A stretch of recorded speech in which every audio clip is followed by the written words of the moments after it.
Today we're taking a look at these MLB matches, which are happening on Friday, May 27, 2022, and giving you match breakdowns, betting tips and predictions in general on these games. Welcome back to High Stakes, let's get straight into it. Also, don't forget to subscribe to get notified as soon as we release these sport prediction videos, and if you would like more betting tips and predictions, then check out our Patreon in the link down below. Our new Patreon is a way for us to help you improve your chances of making more money. Multiple plans are available for each and every one of you. You can get 30 extra betting picks all the way up to 500 extra betting picks per month. Stop wasting hours of your time searching for bad betting picks that ends up costing you a lot of money. Join the High Stakes Patreon now and get the best betting picks. Going back to our video, we will give you 2 betting picks for each game, a team pick and a total pick based on facts and detailed explanation. So make sure to watch our videos till the end so you don't miss any of our picks. Detroit Tigers vs Cleveland Guardians. Our team pick is: the Guardians were the class of the American League for the majority of the last handful of years, though the last 2 seasons have seen the fall of their perch, especially atop the division. Last season, the White Sox came away with the division, while the Twins lead the way in the early going this go-around. Heading into Friday night's matchup, the Guardians find themselves in 3rd place in the division and have quickly been losing ground. They've only gone 3-7 in their last 10 games, and a 10-15 record away from home leaves serious doubt over how this group might perform this weekend as they stay on the road. Cleveland's offense started as one of the best in baseball to open the season, but has certainly slowed down of late. They started the season ranking in the top 5 in nearly every offensive category, but now see themselves looking up at quite a few opponents. They rank 10th in runs scored per 9 innings, 12th in average, and 18th in ops. The lack of the long ball has continued to hurt them, and even with their low strikeout rate, it hasn't seemed to help much. The offense starts and ends with Jose Ramirez, .292 average, 11 HRs, 43 RBI, and if he can get started early, the rest of the lineup should follow along. The Tigers have spent the last few seasons glued to the bottom of the American League standings, and while it seems far-fetched for this group to expect to find itself in the playoff picture come this fall, not being in the basement of the division would be a nice step forward. After winning on Thursday, they come into the start of the weekend clinging to a half-game lead over the Royals at the bottom of the AL Central, but have started to turn things around of late. They've gone 5-5 in their last 10 games overall, and a 10-13 home record is respectable. Most notably, they've won 2 in a row against the Guardians on the season, and that confidence and momentum are bound to be key. The Tigers continue to have one of the worst offenses in baseball, and while Cleveland has slowed down, Detroit still might have its work cut out to match their pace and effectiveness. They rank last in runs per 9 innings, ops, and home runs, while not faring much better on average. It's not a great sign that Miguel Cabrera, .300 average, 18 RBI, .346 OBP, leads the way, as the youngsters have struggled to come around of late. Jonathan Schoop, 4 HRs, leads from a power perspective, but with the low home run totals as a team, finding offense might be a struggle. The Tigers are simply playing better baseball now, and while Cleveland has the ability to make it a close one, their recent run of form is a major concern. The Tigers have won 2 in a row against their divisional rivals, and considering they'll be at home as well for Friday, they'll have the opportunity to come away with a win. On the mound, Bieber has struggled to get results this season, and while Detroit's offense is far from ideal, Cleveland's offense has nearly fallen off the map since the opening month ended. The Guardians are only 3-7 in their last 10 games, as well as 10-15 away from home, both of which are likely to be problematic in this one. Our total pick is over 7. And here is why. The Guardians are averaging 4.53 runs per game and 4.71 runs per game on the road. They averaged 6.33 runs per game in their last 3 games against the Tigers. With Detroit giving up 3.82 runs per game at home, the Guardians will be held under their average in this game. The Tigers are averaging 2.74 runs per game and 3.32 runs per game at home. They averaged 1.67 runs per game in their last 3 games against the Guardians. With Cleveland giving up 4.71 runs per game on the road, the Tigers will score enough runs to push the score over the total. The Guardians and Tigers played over the total in 4 of their last 6 meetings. Tampa Bay Rays vs New York Yankees. Our team pick is Tampa Bay plus 1.5 runs. And here is why. The New York Yankees have jumped out to a very hot start to begin this new season. They are currently in 1st place in the AL East, but they still have a ton of games to play. On the offensive side of the field, the Yankees are scoring 4.73 runs per game and hitting .241 as a team. This is the 6th most runs scored per game and the 13th highest overall team batting average. They have also shown that they can score in different ways. They will string together hits and drive in runs, or they will change the game with one swing of the bat. They are averaging 1.43 home runs per game, which is the highest average in the league. Nobody is hitting more home runs than the Yankees right now, but their offense has lacked when they aren't producing these long balls. New York has also been fairly aggressive on the base paths, as they have already stolen 26 bases this season, which is the 10th most in the MLB.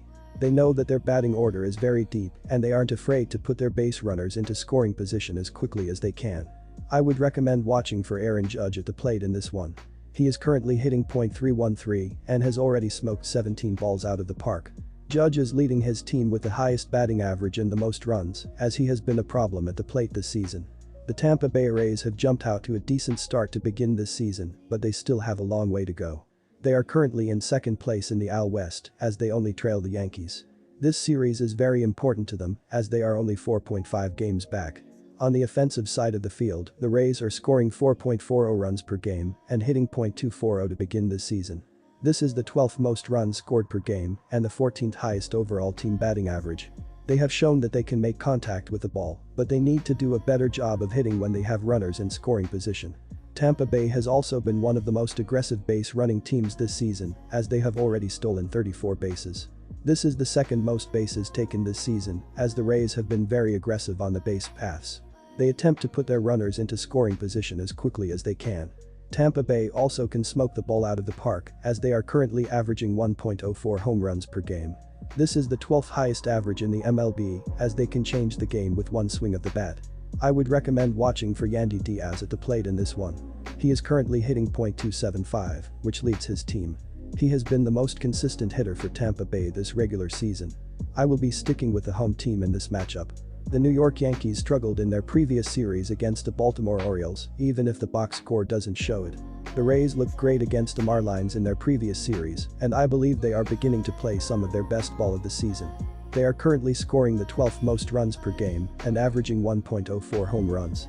They can score in multiple different ways, and their offensive batting order is deep enough to give Talon a run for his money. New York will be forced to turn to their bullpen early in this game, and the Rays will score multiple runs against their relievers. I also see the Yankees struggling at the plate in this one, as Springs has what it takes to get the job done. He currently has a 1.32 ERA and a .80 whip rating. He will silence the Yankees' bats just enough to allow his team to cover the run line spread, plus 1.5. Tampa Bay's defense will also perform well in this game, as they are only allowing 3.30 runs per game and have a 1.11 combined team whip rating. And our total pick is under 7.5 runs. Jeffrey Springs has proven to be one of the better pitchers this season, as he has not allowed a run in his previous 10.1 innings, while Jameson Taillon is 3-0 with a 2.70 ERA in 4 May starts thus far.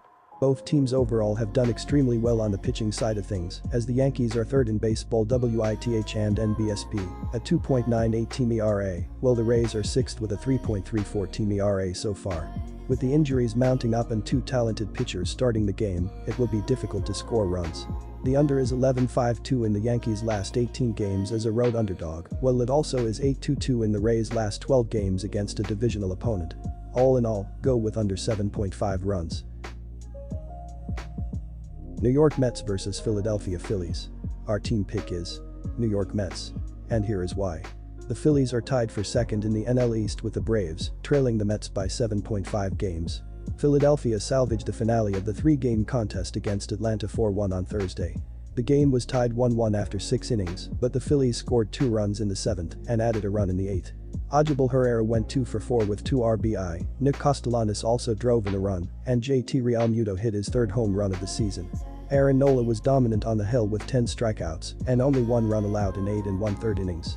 The New York Mets are tied for 3rd in MLB, with plus 800 odds to win the World Series, according to Bet. They were off on Thursday after dropping back-to-back games at San Francisco 13-12 on Tuesday and 9-3 on Wednesday.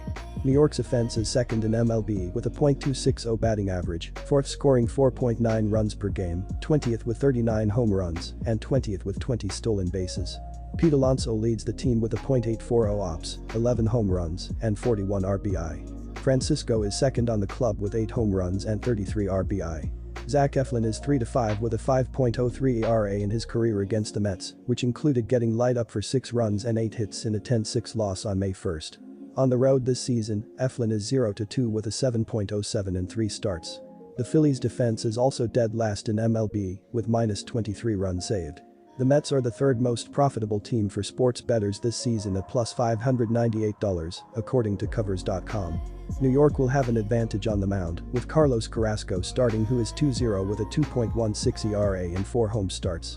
New York's defense has plus 7 runs saved, and the bullpen has also been slightly better than Phillies. Take New York. Both Eflin and Carrasco have been solid so far, but far from untouchable. Carrasco has been roughed up in 2 of his last 5 outings and is prone to the blow-up inning, while the Mets have already had success against Eflin this year. Both teams sport potent lineups with plenty of power. Look for each team to flex their muscles on Friday night, as the Mets enter averaging over 9 runs per contest over their last 3, and the Phillies enter ranked inside the top 10 in runs scored, batting average, and ops. The over is 6-2 in New York's last 8 and 3-1 in Philadelphia's last 4.